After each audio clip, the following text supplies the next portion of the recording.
Now then, people, welcome back to the Just Joe Football Show. And as the name of the show says, thank football, it's Friday. It's the weekend. The weekend's upon us.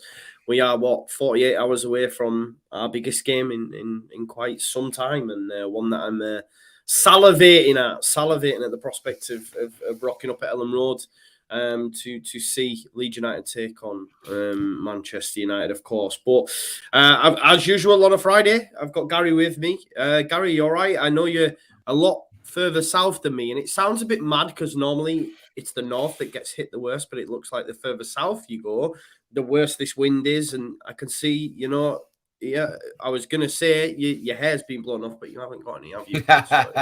Mate, that happened many moons ago. That was the last lot of wind that we had. But yeah, man, it's been getting a gentle tickle off uni all afternoon down here in the south of Yorkshire. It's been a busy old day for me in my day job, to be fair, with a little bit of storm damage knocking about. But yeah, other than that, mate, all good. Long week. Thank football, it's Friday indeed. Looking forward to just chilling out and watching a bit of sport, and obviously the big game on Sunday, which I'm very much looking forward to. Yeah, can't wait. There's some good fixtures over the weekend, to be fair. You've got, I think, Spurs take on Manchester City, like that's at 5:30. I think Newcastle Villa on Saturday morning. It'll be no, it's not Newcastle Villa, it's West Ham Newcastle. And then of course Sunday you've got our big one as well. And then we've got the boxing on Saturday night as well, mate. I think I'm really, really looking forward to this fight as well, to be fair. Yeah, mate, it's probably about 15 years too late, but there is some genuine bad blood. I mean, a lot of times you watch a lot of boxing. I mean, I'm a big fight fan, and you watch a lot of boxing. A lot of it is quite heavily staged, to try and obviously promote a fight. But I genuinely think these two really dislike each other, so it could turn out to be a bit of a barnstormer. To be honest, I can't see it going past 5 rounds, if I'm honest. Really? Yeah, I think Brook knocks him out in 5 rounds. Please. Yeah, please. So. Yeah. I do like Kell. I do really like Kell. I can't lie. But I think do you think it'll take a couple of rounds for him to work out Khan's speed, his pace, get to terms with it, and then find his range? Or I don't know. I think the standout factor for me is that Kell Brook can punch, and Khan can't take one, can he? He can't take one now. And I think if obviously the danger factor for Brook is Khan's speed, but I think if he bingos him early doors and sort of puts him in his place a little bit and manages to evade any sort of the way Khan will do it is he'll try and go through the gears and sort of launch sustained attacks. And I think if Kell manages to keep out of his way in them little bursts of pace that he'll put in and then starts bingoing him, I think that'll break Khan's heart. And I think eventually if Kell catches him clean, that'll be all she wrote, as the phrasing goes. That's and I think Kell genuinely wants to make a statement with this. I think he genuinely dislikes Khan. I think Khan Khan a little bit is saving face with this, because I mean he's a multi-millionaire. He doesn't need the fight. He isn't going to continue fighting. He isn't going to be a world champion again. He isn't going to be in them big fights again. So for me, it's a bit of a sort of character-saving exercise. Whereas I think Kell, on the other hand, his last 3 fights he's got defeats, but all against top-ranked opponents in Crawford, Golovkin, and Errol Spence Jr. There's no slouches amongst them 3. So and all Khan's got on his record is a bit of a joke fight against Billy Dibb after getting defeated. So yeah, I think Kell keeping it in South Yorkshire gets the W. Exactly, this is the thing, by a KO, I think, to be honest. Another you could argue another War of the Roses, Yorkshire versus Lancashire, Sheffield versus Bolton. So yeah, you're right, mate. I mean, I'm lucky enough. I work with a lad who was an ex-pro himself, area title winner, so no slouch himself, and he used to spar with Kell, and he said that he said he was phenomenal. He says it was scary, yeah. So we'll see, and I'm sure Khan was as well. But I just want Kell to knock him out, to be honest. Yeah, it'll be. I just can't wait for it, mate. Either I don't care how long it goes for or whatever. I just know when that bell rings, it's just going to go off, I think. And I'm backing Kell. I want Kell to win, obviously. Being a Yorkshireman and that, I loved it. I don't know if you've seen The Gloves Are Off when he mentioned about his. Have you not seen it? I've not watched it yet. No, my plan No. was I was going to watch it tomorrow while the undercard's on, because the undercard isn't really floating my boat. So, in my pre-warm up before Natasha Jonas's title fight, I was going to watch that just to salivate my appetite. I won't say anything then. I won't. I'll say save it, mate, because I like all that. Yeah. What I will say though, this new promotion Boxer is absolutely garbage, guys. Like, mate, the cards are terrible. What was the last one they covered? It was Eubank, wasn't it? Eubank. Oh mate, it was an absolute farce. The fight was a farce, and the and the undercard was even worse. It was terrible. And I was like this every time. Who? Mate, but the thing is, though, they tried to like tap into the WWE vibe, because then Shannon Courtney and Clarissa Shields going at it outside the ring, and it was like the most cringe, uncomfortable thing I've ever seen. You could tell that they'd been told to sort of give it some beans, and it just felt really, really, really painful here. Yeah, it was funny as well, because my partner, obviously, she's from the northeast, and I think the lassie that was the British lass that was given it was like she's from up here as well, and she's like, you divvy and that, and it was just mad. Even it was like that American's probably thinking, "What are you saying? I don't understand." After about 3 sentences, I was like, "Come on, let's turn this off now. This is terrible. Absolutely appalling." And to be fair, it must be hard for him, because like, some boxers just want to concentrate on the fighting. I know, promoting fights is a big thing now. I mean, it's even bigger in sort of the UFC, where they really do have to sell themselves to get the title fights, because at the end of the day, Dana White wants people who sells pay-per-views or sells fights or gets people looking at it. So, it must be difficult if you're not really that way inclined to start sort of giving it big licks to your opponents at side of the ring. I mean, I'd be no good at it, to be honest. So, yeah, I think I'd be all right at me, but I'd be all. I'd be all mouth, mate. I'd be all mouth. I'd be giving it bigger and then get knocked down in first.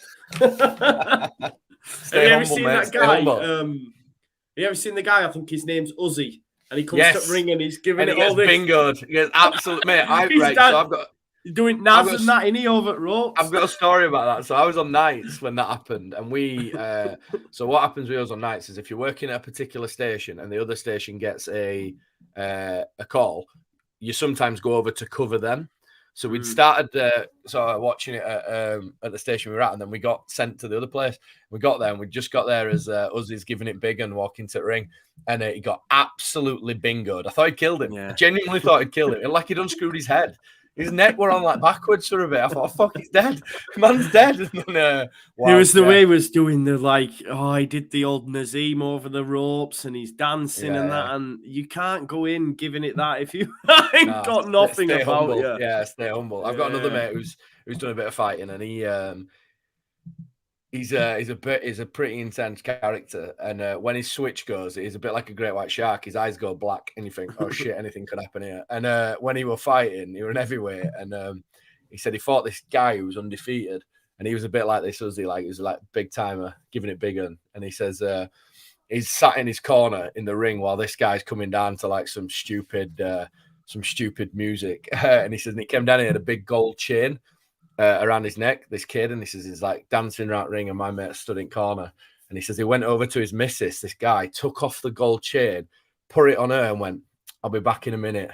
And my mate went, "Yes, you fucking will." Knocked him out in first round. Like, there you go, get your gold chain back on and fuck off. I love that story. Brilliant. It's brilliant. I mean, it could have gone wrong, but good story. Did you see? Man, did you see this? I haven't. No. Did you see Dominic Ingledew? Not sure. That's that, to be honest. No, it's on one of the behind the ropes things. I don't think it's that. It's only a bit. I don't know. Everyone's making a big deal out of it. I mean, he's running on treadmill. He gives me a t-shirt and just down. I don't know if it's that. Anyway, I've seen worse, to be fair. But exactly. Like if you watch Jackass, man, they eat turds. So do you know what I mean? There's a lot worse, but We're both backing Kel though, so yes, Kel for the win via knockout. Somebody did mention in the comments, so if it goes beyond 6, Cal might stand a chance. Yeah, he could, but I don't think he gets there, to be honest. Someone said this as well, but Ethan, I'm not taking that fight, mate. I'm not taking that fight. Mate, I'm sidestepping him. I'm definitely sidestepping him. The problem with that, Ethan, is I'm about probably 3 stone heavier and about 8 inches taller. So it would be like I'm sidestepping. Butterbean versus Rocky. It'd be that one. So, I don't think so. Thunderlips versus Rocky. It'd be that one all over again. No chance, mate. I'd be sidestepping that and then giving it like, nah, he's too old, man. He's past it. I don't want it. You don't fancy it. You don't fancy it. That's brilliant. But let's talk about some football, mate. Let's talk about what it's been like for. Well, we've been waiting for this fixture, obviously, after Everton. It's been tough, hasn't it? It's been a tough week. For all Leeds fans, you know? Yeah, it's tough for everyone, but like sometimes when you have to go on a, like for us on a Wednesday, I was still pretty flat on Wednesday, I'll be honest. I was driving to Talking Shop thinking, do you know what? I could do it pulling a sickie. I really, really don't want to talk about this because whichever way I go with the talk about it, it's not going to be appreciated by some people. So it's a difficult one. Yeah. And I mean, it's difficult for all Leeds fans in terms of after a defeat. But when you're then expected to go on and, you know, try and, I don't know, break it down or talk about it, it's difficult, especially when, you know, certainly our podcast, it's a fan with four fans essentially, nothing more. So you get sort of our views, personal views, and you know sometimes if they're not the same views as some people share, you get a bit of earache and a bit of pushback, which is understandable. You know, opinions are there to be had, but yeah, it's a tough time, mate, to go on and try and you know, as you well know, I think to be honest, Joe, I think you've got an harder gig because you're there on your own. I've got the other three to try and pick me up a bit, but. Yeah, man, it's been a tough week, and a lot of worries after the Everton game. I think worries that have been like sort of bubbling below the surface various times throughout the season. But the biggest thing for me, mate, and I said it on Talking Shop. The biggest thing for me is that I kind of feel like Rome is falling. I kind of feel like, you know, it's come to an end before we Howard Wilkinson, probably our last, you know, successful manager. We had obviously success with O'Leary, but not, you know, winning titles and stuff. And then obviously, you know, all them years ago, Wilkinson were held in such high regard, as Bielsa talked about, sort of out of his time a little bit, you know, a little bit ahead of the curve, and it all went drastically wrong for him and fell apart. And I kind of worries that it might be the same for Bielsa. I don't want it to be the end of Bielsa. I don't want Bielsa to leave. I'd like to have Bielsa for the next 5-10 years, but I can't help but feel like at the minute there's got to be some form of a compromise, both probably from the club and from Bielsa, and I'm just not sure if we'll get that compromise. So I don't know. I want him to stay. I hope he does stay, but I think there's got to be some changes from the approach if we want to actually move on. I think if we don't move on from the approach that we've got now, we probably run the risk of fighting against relegation again next season, potentially, unless the team is strengthened and issues are. Do you think it will change, Gary? No, and part of me respects the fact that he don't want to change. You know, like, you know, if we'll never know this because we're not privy behind the scenes, but if Reggio was to, the sort of footballing side of the club, I'm not for 1 minute saying Reggio gets involved in football operations, but if we talk Orta, Kinnear and Bielsa, if Orta and Kinnear start saying to Bielsa, look, you know, you need to carry a bit of a stronger squad, or you know, you might need to thin some of these players out who are not quite doing it or struggling. I think Bielsa stands by his guns and says, no, this is my ethos. This is the way I do things. And I can only but respect him for that. And the things he's done for the club, I can only but, you know, respect for that. And forever a hero, forever a Leeds United legend, all them type of things. But as much as it pains us to say it, Bielsa isn't Leeds United. And he will leave at some point, and the club has to continue to evolve. But that said, I still want Bielsa, but there's got to be some compromise, in my opinion. And it is only my opinion, and I'll get some shit for it. But I want him to stay. I want him to stay, but I also want the club to progress. And I'm not saying that we can't progress under Bielsa. And yes, injuries have hindered us to an extent, but I think the injury argument only goes so long, because even if we had a full side, what does our bench look like? It still looks like some some 23s, which is a gamble. And 23s need to come into an environment where they can flourish. You know, and we've not really seen it this year. And I think Crescencio Somerville's a prime example of he's been brought into games where he's expected to do something, and he's not, because he's under pressure to be the game changer. And I think it'd be nice to be in a position where we could bring him on when we're 2-0 up and he's got no pressure and he can kind of let the shackles off a little bit. But do you know what? I don't want him to go. I want him to stay. But I do genuinely think that there's got to be some compromise a little bit. Yeah. I also don't think he'll compromise. This is the thing. I was saying this, like, we were discussing it on Wednesday, and people were saying, you know, in the comments, we get a lot of, Bielsa at stay, but he needs to do this and he needs to do that, and, you know, he needs to have a bigger squad. But for me, like you said, he'll never do that. He's not about to do it now. Maybe if he was at the start of his tenure or his career, but not now. But just on Triple G, thoughts on fans wanting him out. Yeah, I think it's mad. I think personally, but again, like I've always felt, guys, that a lot of the people that wanted Bielsa out, you know, or the ones that were very vocal about him were fans that didn't go to the games. And I'm not like judging anyone or anything at this point when I say that. It's just the only reason I say that is because whenever I've gone to Ellen Road, it's nothing but support. Whenever there's been rumblings on social media, his name's sung, he's clapped, everything. I think, do you know what? Everyone in here. But what I've seen after Everton on social media was quite a lot of fans actually that I know go regularly, home and away, and I seen them and I was like, oh wow, the tide is starting to turn. I didn't agree with it. With it. And I listened to the Phil Hay podcast today as well, and he was sort of like saying little bits and bats where I felt, oh, right, okay, is there an actual shift here? I don't agree with it, whatever, and I think it's so naive, but people will say the same back to me, but I can only give you my opinion. But I think those that want him out, I don't know who does a better job with what they've got. And again, people will say, well, that's on Bielsa though. What he's got, he's on Bielsa, because another manager wouldn't have allowed it to get like this. And okay, there is a point in that as well. But I just think, maybe there is, and it pains me to say it, maybe there is an amicable conversation or an amicable split in the summer, and they said, you know what, maybe we do need to switch it, because like you say, we can't really afford another season like this, because I've hated this season thus far.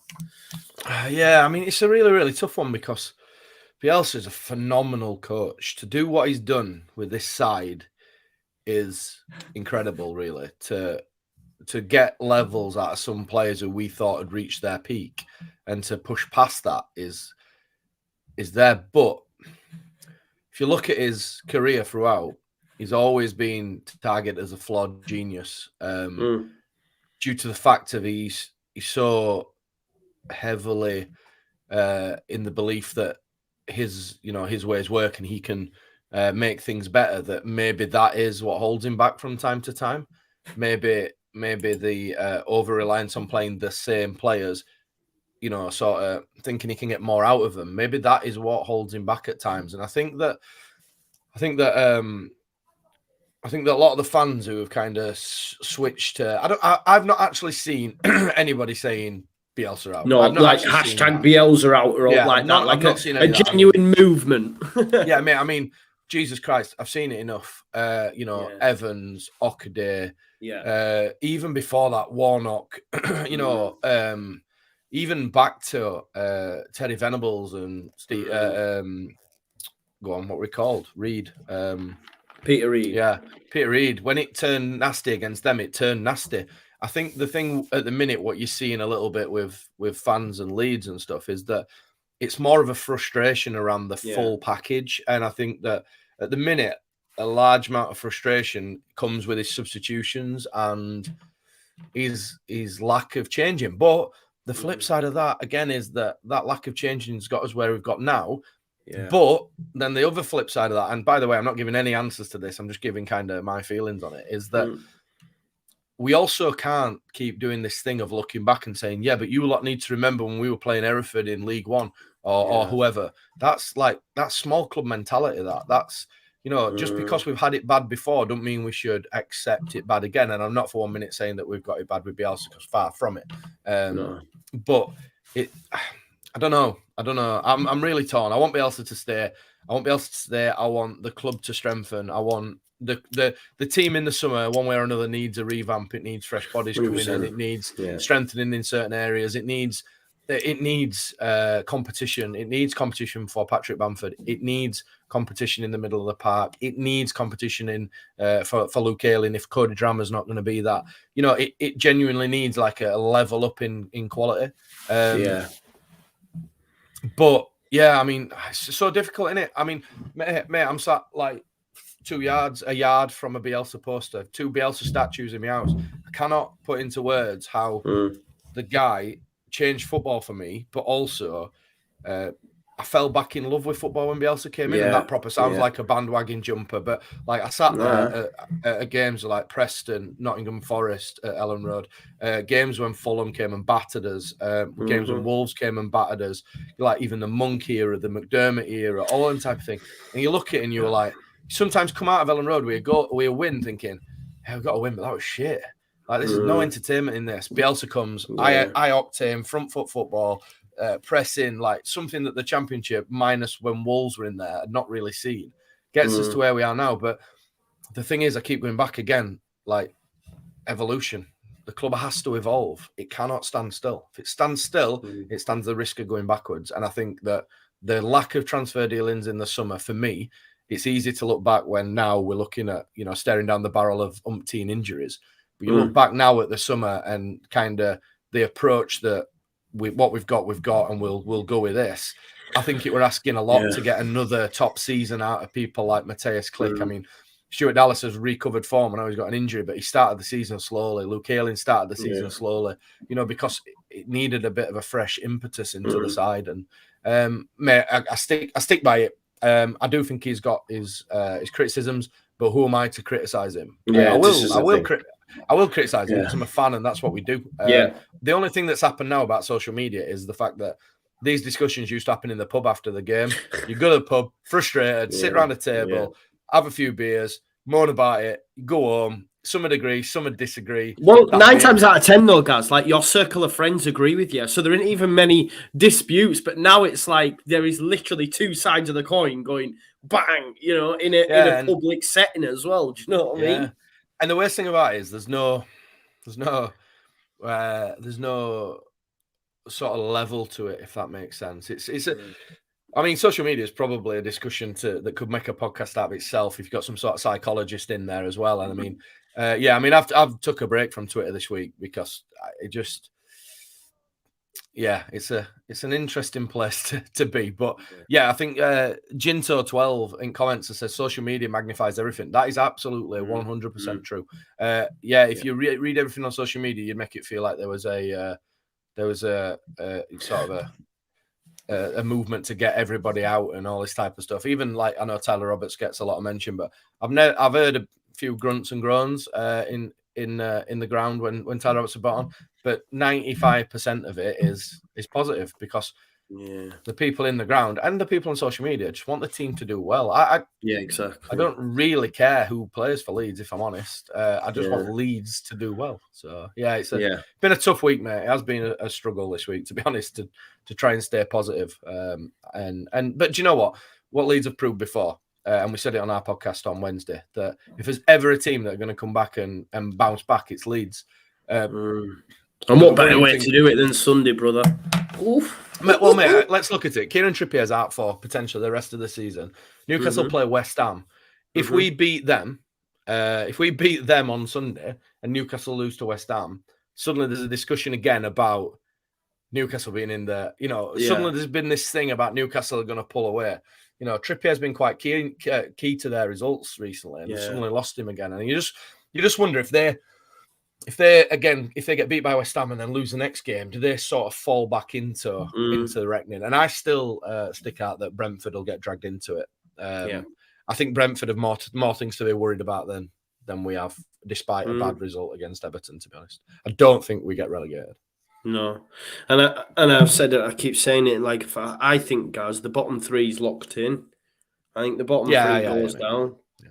I think I don't see any of them bottom three putting a long enough wins together, and the teams above continue to get defeated. Yeah, I mean, look at it now. We're struggling. We've got a tough run of games. Scummers on Sunday, Liverpool on Wednesday, Spurs on Saturday. Now we could come out of that with no results. Yeah.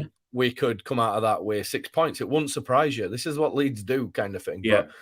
But it is a tough run of fixtures, to be honest. But I do. Someone on the watch along, because this is what happens when we're getting beat on a watch along. I have to it's hard because I get a lot of Leeds fans coming in hammering Bielsa, and you know how staunch I am. I end up having arguments with people in the comments, and people are going to me, "Don't bite to it," and I can't help myself. And some guy was like, "We will be in the bottom three by end of Feb," and I went, "Right, okay." I said, "Okay, let's give me your money then." I'm like that. Come on, give me your money. Proper getting angry. And then I looked at it, and Norwich had to play. I was saying, right. Okay, let's have a look at this. Let's strip it back. And this is what we don't do enough of, I don't think. But if you stripped it back, we could get beat by Manchester United, Spurs, and Liverpool. Get beat. But that would have meant Norwich had to beat City, Liverpool, and Southampton. They got spanked 4-0 by City. They'll get spanked by Liverpool tomorrow. And then Southampton, I mean, let's be honest, they've been flying at the minute as well. So they'll probably pick up no points. And guess what? We still have a 6-point gap. And this is the thing is, mate, as well. Psychology plays a big part in football. If them three clubs down there look low on confidence. I mean, Burnley signed that giant gentleman from Bundesliga and thought he was going to be their answer to their prayers. He hasn't scored yet, and I've not really heard many rave reviews about him. So if they do continue to lose and we start picking a couple of wins up, it'll break some hearts, and some people will then eventually start. It's that thing about we've been down there, we've been relegated. I've watched us be relegated a few times, and you can just see it in a team where you think they're done. Stick a pin in them, they're done. There's no fight, there's no desire. They're getting no rub at green. There's no in there to change it. Stick a pin in them, they're done. And I feel like that bottom three are like that at the moment. Yeah. It's I think we'll be all right. I still keep saying I think we'll be all right. And I do think we'll be all right. I think for me, the summer is something that will be well worth keeping an eye on. I think that even in the last few days, we seem to be getting linked with more and more Americans, which to me points towards the 49ers will come in and take. And we talked about it last week on the Thank Football It's Friday show, that the Americans, I think, come in the summer, and then it'll be very interesting to see what way they push us and the way they go. It looks to me, guys, they're looking very on the commercial side of it, which is a good thing for the club in terms of revenue. But they're looking for that star American player. They're looking, we've been linked. Is it Jesse March, an American coach? You know what I mean? Yeah. So you feel like that's going to do loads for the commercial side of the club. I just hope it isn't at the cost of the football inside. I know, look, Man United are huge, but a lot of what they do is and Arsenal fell into that trap as long as we get top four, we're still earning all this money, we get all this commercial, you're bringing in Ronaldo, you're bringing in Sancho, sell shirts, etc., etc. And I know we're not on the same stratosphere in terms of top four and that, but the American thing worries me a little bit. It does me, but I think the thing that, and I'm not saying that this is a solution, but the thing for me is that they've been around the club a while now. They've got a feel for what it's all about. They're not just going to come in the summer, take over, and it's the first sort of look they've had at it. They've been around the club now for 3 years, maybe, the 49ers. Obviously, they were involved in the Chilino era, but nothing kind of official. They've been around it a bit now. They've got Peter Lowry, who is obviously a Leeds fan. He's Aussie, right? He's an Aussie, yeah. The Westfield business tycoon mogul, I think is the phrasing. He's obviously... Sorry, Luke. He's a regular watcher as well. Sorry, mate. I didn't mean it I'm not having to go all Americans. My bad. He's a Leeds fan of many years, and I spoke to someone not so long ago. I know that sounds very fucking cliche, but I spoke to someone not so long ago, and they said that if the 49ers take over, he will be heavily involved because, there's a reason he's there. He's a billionaire in his own right, and there's a reason he's there. And the thing is, what we've got to remember about the 49ers investment group is it isn't the 49ers that are taking us over. It is their investment group. So, you know, that 49ers investment groups isn't just made up of American football Togger fans, as I call it on Talking Show. You know, it's made up of a fair few people on there. So it'll be interesting. I think the American thing, I mean, Jesse Marsh in his own right, forget he's American, he's a well-renowned coach. Did well at both RB Leipzig and Salzburg, but got the bullet from both. But in some corners, they said that he's inappropriate. He was inappropriately sacked. And I watched a bit of a video last night on his tactics, and they're not too dissimilar to the way that Marcelo approaches it. He might just take it from a slightly different angle, but it's still front foot, eye pressing, high intensity, high energy football. So, you know, the thing for me at the minute, I share quite similar worries to you, but the thing for me at the minute is that although we're getting linked to Americans, they're Americans with good pedigree. So Brendan Aronson had a great game against Bayern the other day. You know, that's of a shot in the arm if we do get him. The guy who's been linked today, Tati Carlson, the striker, golden boot winner in MLS from New York City, you know, appears to have a good let's just get Landon Donovan in, mate, and just go. Yeah, man, Landon Donovan or Clint Dempsey. Is he still kicking them yeah, that's it. Dempsey. Brad Friedel in goal. Good full American. Casey Keller. Was Casey Keller American? Casey Keller, mate, yeah. Leicester keeper. I think, wasn't he? Yeah. Centre half Tim Ream. Centre half Tim Ream, American. He's bad. Andre Yedelin. He was a Newcastle American. The right back, innit? Fast down. God, you've got me going now. Midfielder. American Clint Dempsey. That's the only American midfielder. Oh, Landon Donovan, Clint Dempsey. Yeah. He used to go to Everton every summer, didn't he? Like, no, was it winter? I can't remember. He'd just go to Everton for a bit. Donovan. Mike Greller. Someone's putting that. Eddie Lewis. Wow, yeah. Field an American team here, you know. Yeah. Bob Bradley, yeah. Bob Bradley. Michael Bradley. There we go. We've got loads. We'll see. But like I say, I mean, I listen to the All Stats Aren't We lads a lot, and I know they've done a bit on. They've got one of their podcasts or done something on their what do you call it, mate? When you do what's it called? Patreon. That's it, Patreon. Where you do that, and they've looked at. I think they're looking, or I've looked at Jesse March. I know it's something I'll need to listen to, and as it gets closer, I will do. You know what I mean? But I don't want to start to think about that stuff yet. For me, anyway, because Bielsa's still here. He's still my guy. I was actually chatting about it. When was I chatting about it? Amy in the car, anyway, and I was like, I could never be Bielsa out and all that sort of stuff. And I think, can you imagine me being Bielsa out and I've got a tattoo of him? Like, what? The thing is, though, mate, you can be very much Bielsa in, but still highlight his shortcomings. Yeah. You know, we're all human. We all have things that we don't do well that we could do better. You know, it's not like, this is the thing that's annoyed me about social media a little bit, that if you dare to point out and I get it because it's got cult status, but if you dare to point out where you think that Marcelo's going wrong, that doesn't make you less of a Leeds fan. It doesn't make you less of a Bielsa fan. You're just pointing out what you see. It's just your opinion.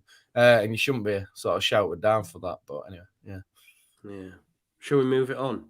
Yeah, should we move it on, mate? Yeah, I've got something for you then. So, why do you hate the scum? What is it about Manchester United that you hate about them, and where did that come from? That's the interesting point, because I can trace mine back to sort of childhood, but you know, where does it come from for you, Joe? Why do you hate Leeds United? Was it just kind of bought into you being a Leeds fan? Was it just bred into you, or was there some other deep-rooted hatred for the red men from Manchester? Yeah, I think, look, it goes hand in hand with being a Leeds fan, of course. Of course it does. Do you know one of the toughest things for me, and this is why I enjoy it now? A lot of my mates growing up were Manchester United fans growing up in Halifax, and especially in the school playground. I can think now to Jordan, Johnny, me, these lads, and I think I was unlucky at a time where they were winning everything, bro. Do you know what I mean? So it was torture. I'll never forget as well, you know, when we got relegated, and my mate Jordan, he was one of my best mates growing up, and he said to me, "We still support Leeds now, they're relegated." I went, "What?" And he was a Man United fan. So this is what I'm saying in terms of what you're dealing with, in terms of what the typical Manchester United fan is. Do you know what I mean? And obviously, there is. I used to get annoyed as well, even like at workplaces and whatnot, when a Manchester United fan would try throw some shade, and it'd be, well, have you ever actually stepped foot in Manchester, let alone Old Trafford? Or maybe the closest you've been to a game is the actual tour. But I even remember, and this is a mad one, I can't even remember the game, bro. I'd been to see Leeds. I didn't have a season ticket growing up, you know. I never seen the Premier League era in the flesh, which still, like, I'm gutted to this day, but we didn't have much growing up, you know what I mean? My mum was a single parent, 4 boys. It was tough growing up, to be fair. So, like, football was sort of my, I don't know, a bit, could you call it escapism? I don't know. It was just, I loved it, man. You know what I mean? And then obviously the Leeds salute and all that sort of stuff. It's just that it felt like a family. Anyway, I'm digressing here. I'm going deep here, bro. I'm going deep. Good, mate. It's good. This is what we're here for. Get Joe deep. Let's go. Yeah. Where was I going now? Oh yeah, I'd been to a game, and this is, I was only young at the time, and I'd come back, and I remember I got off the train in Halifax with my mate Luke Bruton, and we walked up by anyone who might know us from Halifax or whatever. The Burger King. I don't even think it's Burger King anymore. And we was walking up there towards Peace Hall now. A lot of people will know Peace Hall because they have Halifax now is actually doing bits like at the Peace Hall. They have, it's like a venue now, mate. So Thingy played there, Skylights have played there, Kaiser Chiefs have played there. I think Noel Gallagher's playing there. There's been a lot of people go through there. But anyway, I'm walking up there, and I'll never forget some lad saying to me, "Oh, have you been at a game?" and all that. And I remember like getting into a debate with him, saying, "Who do you support?" Like, and he's going, "Oh, I'm a Manchester United fan." And I said, "Where are you from?" "I'm from here." "Yes, it's Yorkshire versus Lancashire, you little," you know what I mean? I was saying, it's War of the Roses for, do you know what I mean? And that's what it's about, you know, that red versus white, that, yeah, Yorkshire versus Lancashire. And I'm a proud Yorkshireman. That's why it really hurts me now when people think I'm a Geordie. Like, it kills me, guys. I can't lie. I went to see Stone Roses, right, back in Halifax a couple of years ago now with my mate from up here. They did a secret gig in Halifax. It was brilliant. Because I went to see him in Manchester a couple of weeks later, and it was rubbish because I'd seen him in the Victoria Theatre, which is like 1,500 people, and obviously then I went to City of Manchester Stadium. You're talking thousands, and it just didn't have that same feel. Yeah. But yeah, I was I've lost my. I've totally lost my train of thought now. I'm talking about Stone Roses and everything. Guys, I've lost my train of thought. Where was I going? We're talking about. Oh, that was it, the Geordie thing. Yeah, so anyway, I'd gone back, and I remember one of my friends, Lauren Bostock, she see me and she went, "Why are you talking like a Geordie? Why are you talking like a Geordie?" And I've seen people on social media call me a Geordie, and it really anchors me because I'm not. I'm a proud Yorkshireman, and that's what it comes back to. That's my point. I'm a proud Yorkshireman, and you know, Leeds United is in my blood. You know, it was actually my mum's boyfriend, Craig, actually. I've took him to a couple of games because, as you know, Sean's season ticket, and sometimes he can't make it because he's in Navy, and he was the one who really, really got me into it. Like, it's cool because when I go back to my mum's, I've got so much memorabilia from back then, like from him, from my older brother, but it's me that's really, really took it and ran with it. Like, my brother's fleet in and out, but for me, it's always stayed there, man. It's my release. I seen something funny the other day, and I said it to my wife, and not my partner, not my wife, my partner. I've just married there. Okay. Yeah, but I've gone here, Anna. I've gone. But someone put a joke on, guys, saying on Valentine's Day, my partner says, "You love football more than me," and he turned around and he says, "Open your legs and I'll show you." And then he goes, "And then I nutmegged her." And that's me, bro. Like, football. I saw one other day. Leeds, it's just there, man. Before I give you my Man United hating story, I saw one other day that said, "I've just been sat in the city and watched the entire series with Afterlife, and I cried all the way through in buckets, and my missus comforted me. And then finally, when the final episode ended, I managed to pluck up the courage to tell her why I was crying. He was just at the thought of the dog dying. And I was literally howling because it was like, his missus is going to think that it was all because he was scared of losing every feeling about the dog. So, yeah, similar story for me, really. So I grew up, I'll try not to get deep, but I grew up in deepest, darkest Barnsley, and my dad was a miner. My mum was disabled from quite a young age for me, only child, bit of a rough area to get brought up in. You know, there's a lot did in the sort of early 90s after the pits closed and stuff. And the first shirt I ever got bought was by my granddad, who grew up in Morley. My mum were actually born in Morley, and it was the White Admiral shirt. So this shirt appeared. My granddad used to make me wear it. So my granddad really got me into Leeds. But obviously, growing up in Barnsley, I was surrounded by, well, basically scum fans and the odd Barnsley fan that had been made to support Barnsley because their dad had supported Barnsley. So I was just surrounded by scum fans. And if I'm honest, my hatred for them came from actually being jealous that Leeds were crap and they were good at the time. They were coming in, and I remember crying after we got beat by Villa 3-0 in the Coca-Cola Cup final, because that was my opportunity to go back and say, look, we're not crap, we've won a trophy, and we fucked that up. And so my hatred is like deep down inside from being a child and just having scum fans who couldn't even name you the 11, but because they were doing well and winning trophies would come in, week out. But I also remember like getting shit because I were a Leeds fan and thinking, do you know what? I actually quite like that. I actually quite like the fact that I don't conform to them. And I've got another mate there were like 3 of us, I think, who were Leeds fans at that school. And he's now he was last time I spoke to him, a sales rep for Elise, the clothing brand. Alessi.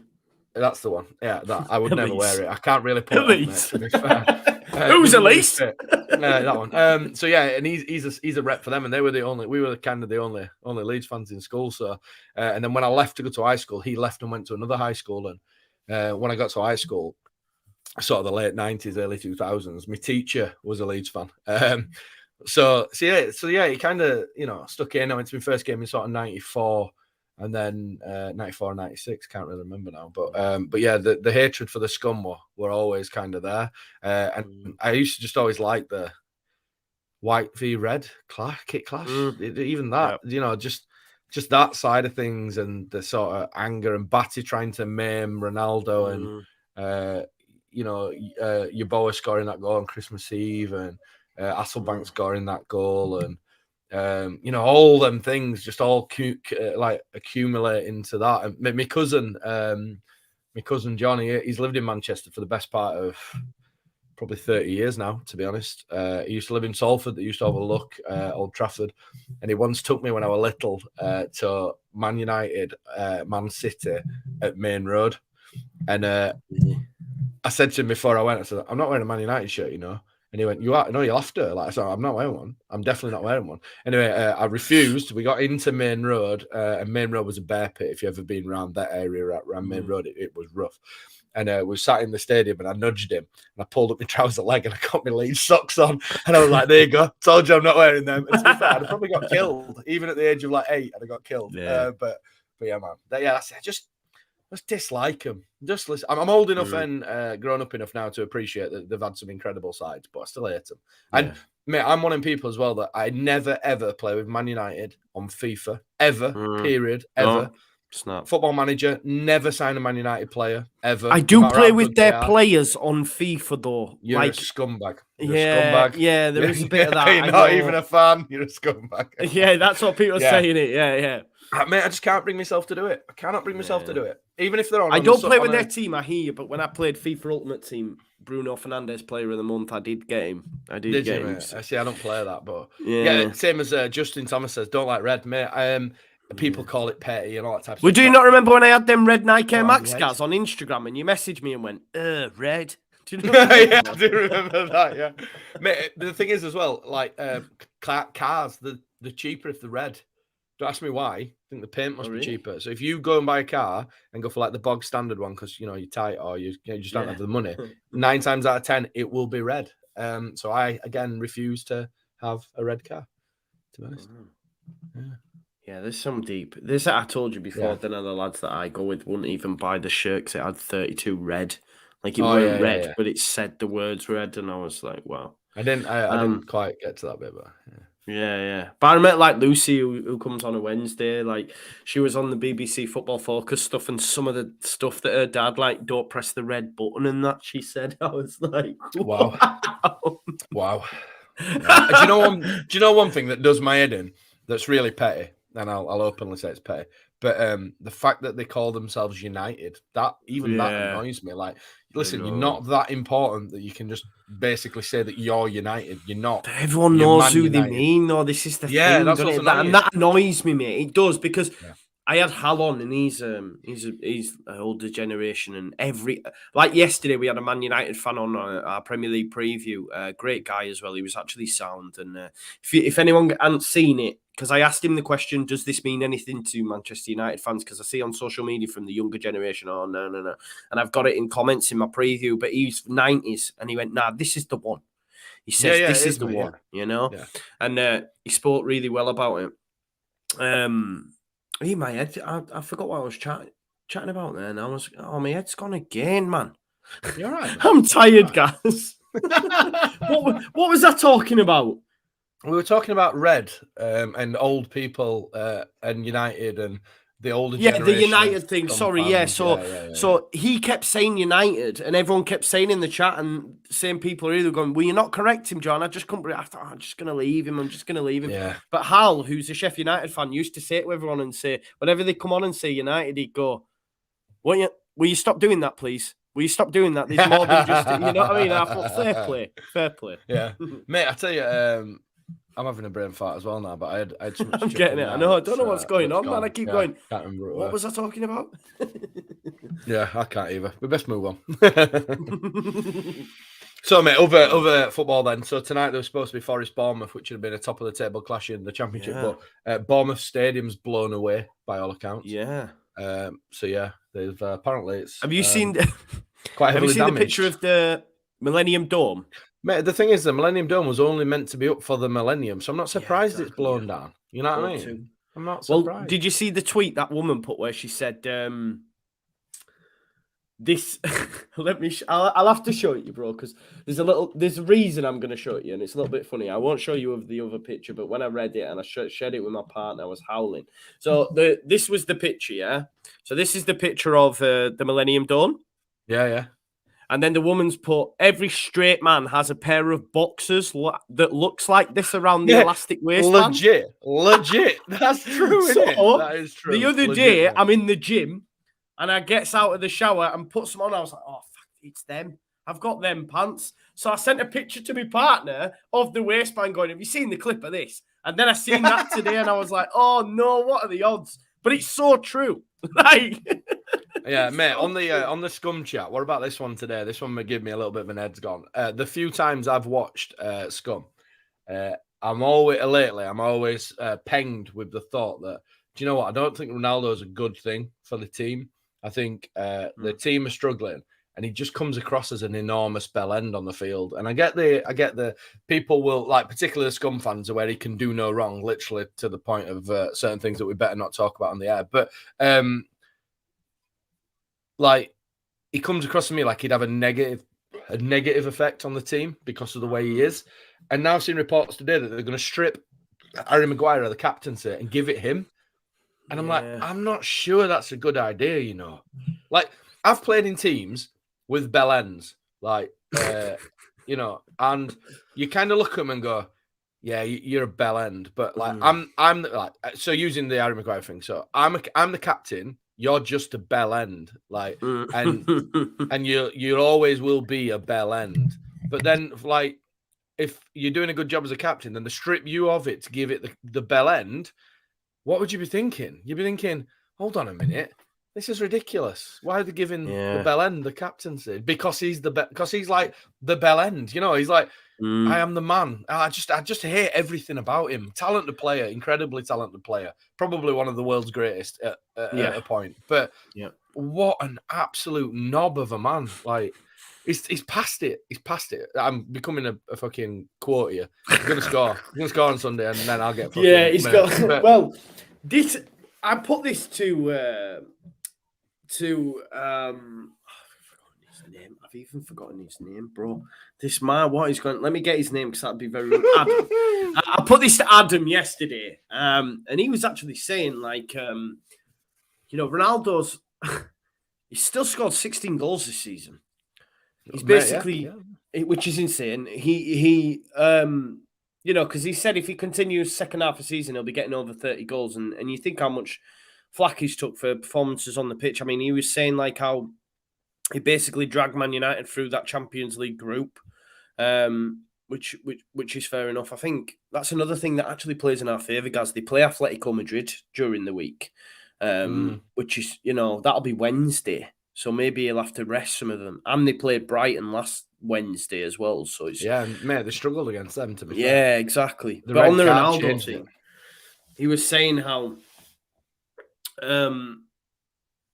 he's actually, I agree with you, it looks like it's a bad thing, but he was making the point that maybe, I think Maguire and Rashford, and I think Rashford's the one that's apparently leaking all the stories to the press about what's going off. Yeah, so apparently he's the one leaking all the stories to the press about what's going off in the dressing room. And apparently the English boys, i.e. Harry Maguire, Rashfords and that, have actually had the noses put out a joint by Ronaldo because he's come in and he's, like you said, Don Juan. And then obviously maybe Bruno and that have then sided with that. And it seems like there might be a bit of a split. And there was talk of Ronaldo taking the captaincy off Maguire. But I think your man Ralph Ragnarok's come out today and said there's nothing of the sort being said about that. Oh, that's what I call him, mate. I call him Raggy Neck. Ralph Ragnarok. But, I don't know. I don't know what. I agree with you though, man. He's a mate, do you know what? About the Rooney, the Rooney documentary? It's very good, to be fair. But again, it's very good. Again, I cannot appreciate Rooney as a player because he played for them. This is how fucking pathetic I am. I cannot appreciate him. I cannot appreciate Ronaldo. I cannot appreciate Rio Ferdinand. I cannot appreciate any of them because I'm clouded by anger towards that team. But watching that Rooney documentary, you look at it and go, do you know what? Ridiculous. Like Tom Claes, who we've had on our podcast before, still plays sort of non-league now. He played against Rooney when he was younger at Leeds' academy. And he said like he was phenomenal. He was like 2 years younger than him. And he came in and just bullied people, just absolutely bullied people. So yeah, do you know what? Maybe actually then on the basis of things, giving Ronaldo the captaincy might be the better for the team. But I just look at the way he goes on the field, and I just think. But this is the point I was making about team. I'd be like, the Rooney thing, right? Rooney's, you can tell, has had a lot of input on that documentary, and it was brilliant. I will say it. I said it as well. He was brilliant. Yeah, very good. Ronaldo does a film about himself, which he will. It'll be so like sanctimonious, like I am God floating on, walking on water kind of vibe, and that's the difference. You know what I mean? I think there's a very fine balance between being a winner and believing in yourself if you were made of chocolate, eating yourself. That's where I see Ronaldo. So, like, true. Like we've all watched, or most of us watched The Last Dance with Michael Jordan. He came across as a bell, but he was just a fucking serial winner, just an absolute committed winner. But he was a team winner, weren't he? You know what I mean? But like, I look at Ronaldo and I think it's just about you, mate. It's all about you. I don't see him committing himself for the team. It's all on an individual basis. It's like when he wants it, it's that type of thing. That's the bit that I don't think. Is he worse than Zlatan? Justin Thomas says. I just think Zlatan's mental, to be honest. So I've just started that, bro, because I want to talk about Zlatan, because this is the thing. I know you were talking about the Man United thing. And it really, really pains me because two of my favourite people in football have unfortunately graced. Oh no. Yeah, so Zlatan being one of them. Only for a bit though. Yeah, I read his autobiography. I love Zlatan. I know he talks in the third person and that, but Zlatan had it hard. He did have it hard. He was from like a sort of a gypsy kind of area in Sweden. I mean, he's honestly, his autobiography is unreal, and I actually really like Zlatan, and some of the goals he scores are madness. Yeah, He scored a hat trick, didn't he, for against England? Do you remember the other egg kick one over Joe Hart? I think it was like what a goal. I really like Zlatan, but I also really like Mourinho. He's another one. Yeah, and he unfortunately went through that. I just like Mourinho. I even like Mourinho in the Rooney documentary when Rooney talks about. I know you spoke about it on Talking Shut when he said he put the bigger studs on, and Mourinho actually sat there and went, "I respect that." The thing is, just to be clear on the bigger stud thing. Yeah. Listen, I know that type of thing happens. It's just to be stupid enough to talk about it now and not expect some backlash. You know what I mean? That's the thing where you just think, absolutely, these things happen. You know, I've heard of many things like that, if worse things than that. You know, but to say it and not expect to get some sort of backlash is just silly. Going on to Zlatan. Go on. Just finally on Zlatan before you say, like, if you actually watch some of his interviews on YouTube, a lot of it is a facade to the media because he dislikes the media. He hates the media because of what they've spun about him. But if say there is an interview that he did when he was at Manchester United, actually with Thierry Henry, go watch that, man. And it's just two friends chatting a bit like this, and Zlatan's. He's sound, man. Honestly, he's so are you Thierry or Zlatan? Am I Thierry then? If that's the two, yeah. You just said them two twice like this. I don't know. I'll take Thierry, mate. I will take Thierry. Yeah, exactly. But do the mouth fingers. I can't do it. No, can you not do it when my face doesn't work independent now. In my old job, we got some Swedish firefighters come over to just basically hang around with us for a week and look what we did. And they were two great guys, by the way, two really interesting characters. And one of them, I was like chatting to him one day over a cup of tea because they like a cup of tea as well. And I was saying, he was saying, do English firefighters have other jobs? And I was like, yeah, a lot of times, like, window cleaners, decorators, that type of thing. The pay in the grand scheme of things in the UK isn't fantastic, really. And he went, I have second job. I was like, what do you do? And he's like, I drive the Swedish national team coach. And I was like, fucking hell, really? He's like, yeah. He's like, do you know Zlatan? I was like, well, I don't know him, but I know he is. And he was like, the greatest player ever. And I was like, and tell me why then. He went, so I take the team to training and I sit on the coach and watch training. And Zlatan says that basically what he used to do was he would just like sort of take the piss in training, sort of like do the minimum to the point of when other players would get onto him. And then he'd say something like, okay, Zlatan has arrived. Then would be the best player on the field times 10 for 20 minutes, then just go back to just being Zlatan, being that again. And I think to be able to do that is incredible. And to be honest, going back to that documentary with Rooney, that's what Rooney did. He just took a grip of games, and went for it. And Zlatan's a mercurial character, innit? Read his book. I won't mind reading his book. I won't mind reading his book. He speaks about Guardiola and that there as well. I think when he fallen out with Guardiola at Barcelona, they're very strict at Barcelona. They all had to drive like the same car and stuff. Yeah. That's to stop. That was to stop. That was for the fans to stop. Yeah. They didn't want these players turning up in Mercedes and Ferraris and stuff like that because to piss him off, Zlatan towards the end turned up in his Ferrari F50 red one and was like going around car park and that. So you can imagine how that went down. Like, and I respect that though. I'm like, yeah, fair enough. Get it. I don't know. Mate, I like that type of thing though as well. Like, I heard a story on Under the Cosh. This is a brilliant one. And he's like, we signed this player. I can't remember who it is. So sorry if I nail this, but they signed this player who turned up to training, got like a BMW M3 or something when they were like new cars and they were worth a fortune. Anyway, they said this guy was like driving from Birmingham to like central London for training in this M3. And one lad said to him, he's like, look, you might want to get yourself just a knockabout car. Don't be driving up and down the motorway and that you're going to kill it, like putting miles on. He's like, yeah, good idea. So the next day he pulled in a different coloured M3. He bought himself another one just for riding up and down in. Like, how funny is that? You'd be stupid enough just to buy another same amazing car for the sake of it. But yeah, it's very, very interesting. I've got a real thing about psychology and elite sport people. It really floats my boat a little bit. I like the thing about mindset because I was one of them people like I've competed at an incredibly low level at a lot of different sports, but I've shit myself on a monumental scale in every single thing I've ever been involved in. I was the kid in the 4th division of the Wakefield Sunday League being sick before playing the game. Get me first touch, fine. When I did a bit, when I dabbled in sort of combat sports, I would literally fucking near enough talk myself out of leaving the locker room till I got in the ring, and then I'd be all right. It's weird. The mindset thing's a weird thing. I'm just reading David Goggins' book at the moment, You Can't Kill Me. And I find that quite interesting in terms of conditioning your mind. Beast.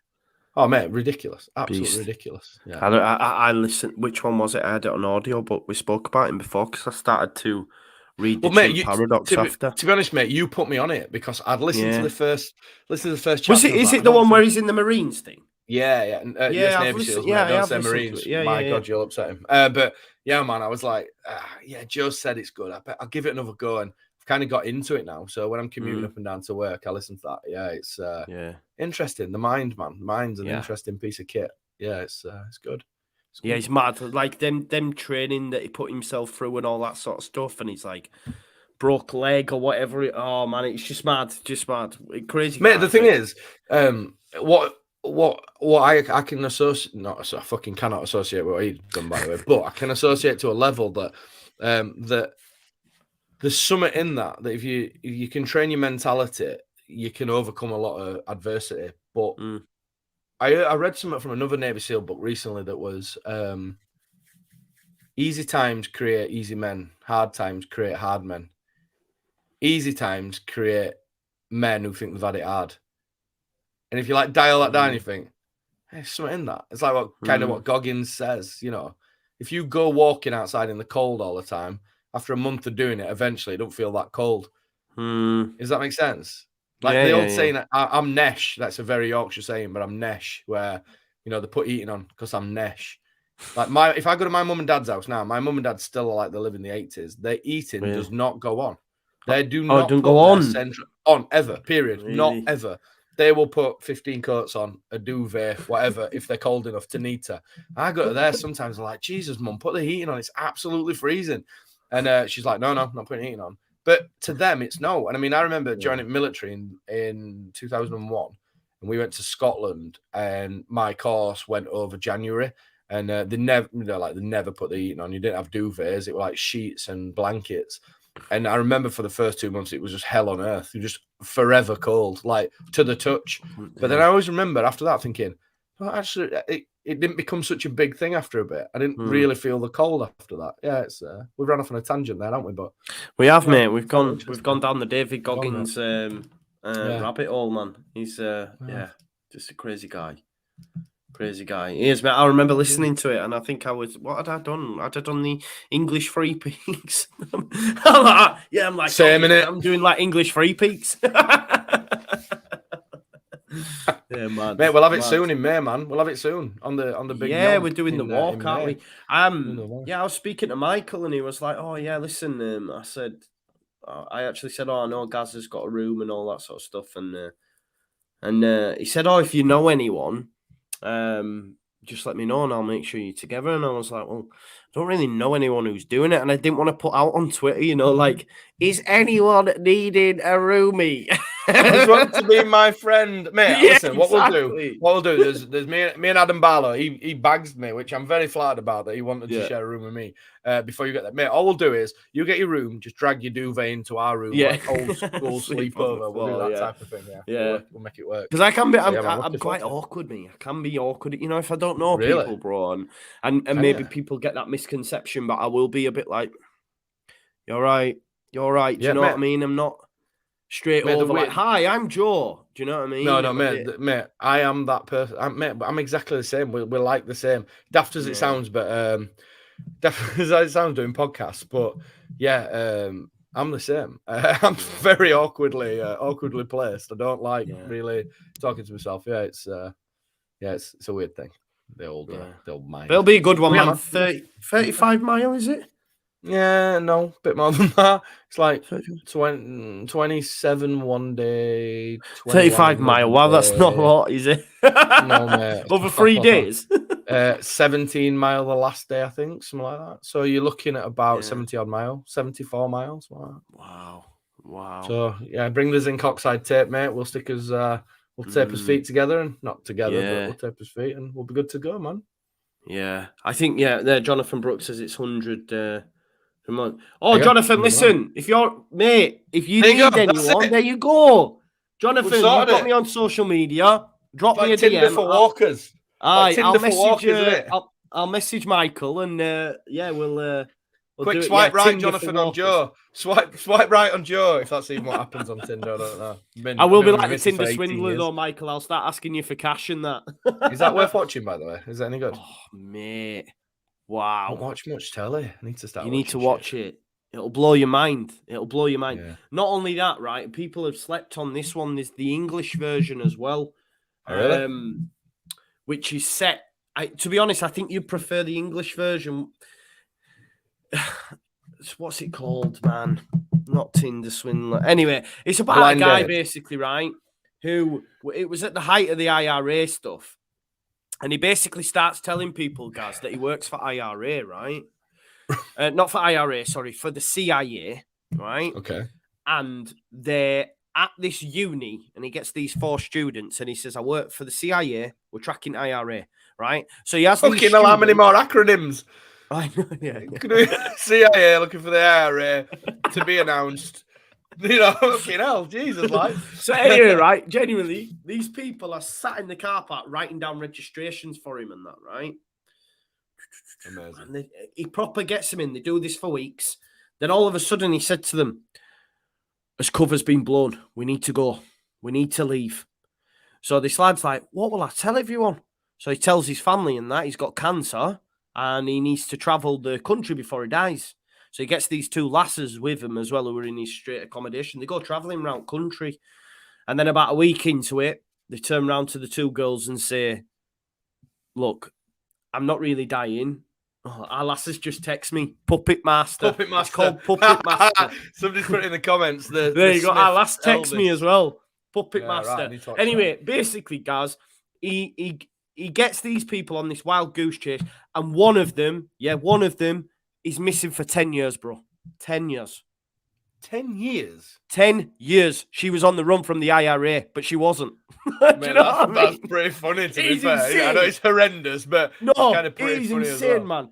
Like, I couldn't believe it. And this poor dad, because there was no crime, this poor dad tracked his daughter all over. Did you ever hear the stories that were very similar? So in Vietnam, because obviously it was in the jungles, that a lot of the war fighting, when the fighting was horrendous, like some of the GIs, American GIs, got separated and came across these tribes that were living in the Vietnamese jungle. So like these tribes that were living in the Vietnamese jungle, quite like malnourished and like didn't have much. And suddenly this big brute of a stud from like America appears. And so basically like they took him in and they had him like, I don't know, slaughtering goats or farming or whatever it might have been. And they basically kept telling them the war was still on for like 20 years. And then these GIs are believed to be dead. And then they basically just turn up 20 years later when they finally leave this tribe and find out the war's been done for 20 years. This tribe are like, just keep him. He can lift big, heavy things. We'll keep him. Mate, it's madness. Honestly, it's absolute madness. It's insane. The human brain, like, it's crazy, isn't it? Yeah. But that sounds good, that. Oh, mate. And this is what, like, Liam, and he says, yeah, I don't go along with that, though. Like, I don't go along with that because I've seen a lot of these girls for the Tinder swindler get hammered on social media as well. But trust me, man, in that situation, it could be well different. The Tinder swindler, they meet him first date, he puts them on a private jet and takes them to a totally different country. They're living like the A-star, like celebrity lifestyle. Why wouldn't you believe that he could give you the money back? Yeah, exactly. Do you see what I'm saying? You've experienced it for a good few weeks thinking, wow, this guy's wadded. You're driving around in Ferraris, you're getting private jets, you're getting a helicopter. If he says, can you just lend me some money and get out this card? And I would think, do you know what? I've seen what he's got. He can give it me back. I don't know. Mate, listen, it probably happens in every day-to-day life, just on a smaller scale, where people get swindled into doing stupid shit. But man, I think we could go on all night talking about stuff like this, because there's like stories for days about things like that. So yeah, apparently he's on Bumble now. What is Bumble? Anybody know? I don't know, but I know that he's still around. Like, he's still got an Instagram account and that. Mate, how hard is like dating nowadays? Like, I've been with my missus since 2003. Like Tinder, Bumble, all these other things where you have to be asked to write stuff and then scroll through it like shopping. And I just, it's not for me, to be honest. Like, I don't know. Anyway. Yeah, no, I don't have to worry about that either yet, mate. Yeah, I see. Yeah, never. Hopefully. Yeah, planning out. Your missus is watching, mate, as well, so no pressure. She's next door, and she's like, "What? What?" Mate, so before a few people started saying we should really talk about football, which we should, to be fair. Scum game Sunday. Give us a result. What do you think? I'm gonna go for a Desmond. I said it on my preview. Yeah, Desmond 2-2. I'll go for a Desmond 2-2. Nice one, Paul. We will get some gel insoles as well, mate. Yes, 2-2. You? 2-0 lead. 2-0 Leeds victory. 2-0. I can't see us winning, bro, you know. I want us to, and I'd love Dan James to get the winner, but... Rodrigo and strike from a corner. It would be amazing, wouldn't it, if Dan James won, though? Got the winner. Like, can you imagine? Oh, mate, what if you were Dan, right? So, picture the scene. You're Dan James. To be fair, Joe, you're about the same height. But you're Dan James. And you score in front of the South Stand. Where you going? Where you heading? You've scored in the 91st minute to make it Leeds United 1, Scummers 0. You've been chastised and battered by the Man United fans for You're going that corner, aren't you? Where you going? Yeah, and you're going that corner, right? What are you doing? Because you can argue I went to the home fans, but you know the away fans are there as well. Do you know what are you doing though when you get there? What are you doing when you get there? I'm knee sliding. See, mate, I think I'd knee slide like that. I'd be an incredibly childish cunt. I would run over, knee slide while flicking the V's, and then when I get out to my knees, just turn around pointing at the back of my shirt while I wander off back to the centre circle with a ball on my arm with my ass hanging out, going, fuck off, that type of thing. Yeah, quite childish. It would be epic, wouldn't it, if he got the winner? Oh, mate, just a victory, man. It's been that long. Yeah. Just to beat them, that'd be lovely, to be fair. Yeah. Just to beat them. Yeah. It's about time, though, eh? It's about time. I think it's 9... What was it on the thing? They're undefeated in 9 out of the last 10 anyway. So, mate, I'll tell you what we'll have to do on the walk. We will have to do this on a night. We'll have to do. I know, yeah, exactly. In the hotel room. It's Friday in the hotel room. Yeah, yeah, in the hotel room, exactly. I'll grab some others as well.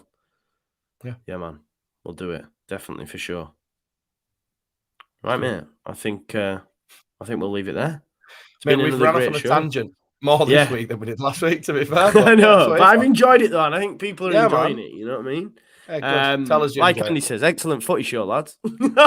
listen, life's not always about football. Exactly. It's a little bit of a light-hearted look. That's what I'm starting to say. A light-hearted look at Leeds United and everything going on in the footballing world. But hopefully Leeds United win.